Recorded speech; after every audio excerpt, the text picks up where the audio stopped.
Davut.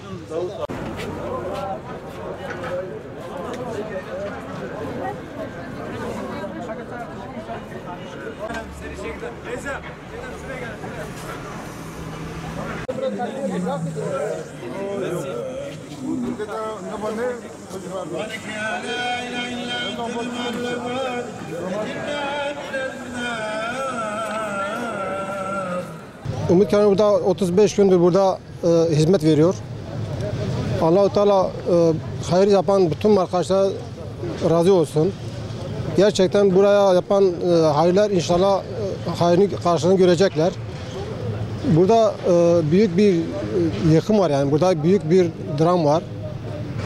Allah depremde arkadaşlarımıza herkese yardımcı olsun. Sağ olan kalan arkadaşlara da sabırlar versin. Umut Kervan burada 24 saat aş sıcak yemek veriyor. Gerçekten burada büyük bir hizmet veriyor millete. Allah-u Teala yardımcıları olsun. Allah bir daha böyle tür felaketler bir daha göstermesin inşallah bize. Hiç kimse ümmeti Muhammed'e göstermesin. Allah-u Teala burada çalışan bütün arkadaşlarınıza yardımcı olsun. Gerçekten burada büyük bir hizmet lazımdır. Buradaki Adıyaman halkımıza umut olmaya devam ediyoruz. Allah'ın izniyle bayrama kadar olan faaliyetlerimizi devam edeceğiz. Günde 3 öğün yemeğimiz çıkıyor. Sabah kahvaltı, öğlen ve akşamları yemek, sıcak aş vermeye devam ediyoruz. Allah-u Teala tüm yardımseverlerin hayırlarını kabul etsin inşallah. Bizler de 7/24 bu faaliyetlerimizi devam edeceğiz inşallah.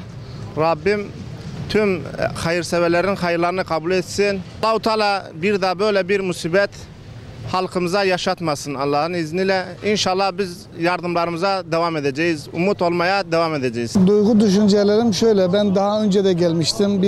Burada 7-8 gün kaldım zaten. Ve ben burayı terk edip giderken de zaten hiç aklımdan çıkmadı. Buradaki gördüğüm o ilk manzaraları. Ama elhamdülillah görüyorum ki o ilk manzaraların birçoğu kalkmış. Umut Kervanı olarak da bir Umut Kervanı gönüllüsü olarak da ben evde rahat edemedim. İlla ki gidip orada bir daha yardım edelim ve benim küçük çocukla beraber zaten burada hizmet için geldik. Burada 3 öğün yemek veriliyor. Artı diğer ekstra yardımlar yapılıyor. Elbise, ayakkabı vesaire ihtiyaçlar gideriliyor.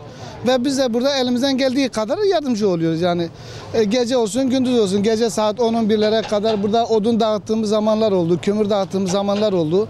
Burada 3-4 gün bize Şırnak'tan, Çermik'ten gelen odunları biz dağıttık. Elhamdülillah buradaki depremzede kardeşlerimize yardımcı olduk. Ve yardımcı olmaya da devam ediyoruz inşallah. 7-24 saat burada bir hizmet veriliyor. Bazen işte millet kapkacaklarını getirerek bir şekilde evlerine aş götürüyorlar. İhtiyaçları olan noktasında yardım paketlerimiz veriliyor kendilerine. Yani bu şekilde hizmetlerimiz devam ediyor. Ayrıca yani bu hizmet yani bayram sürecine kadar da devam edilecek.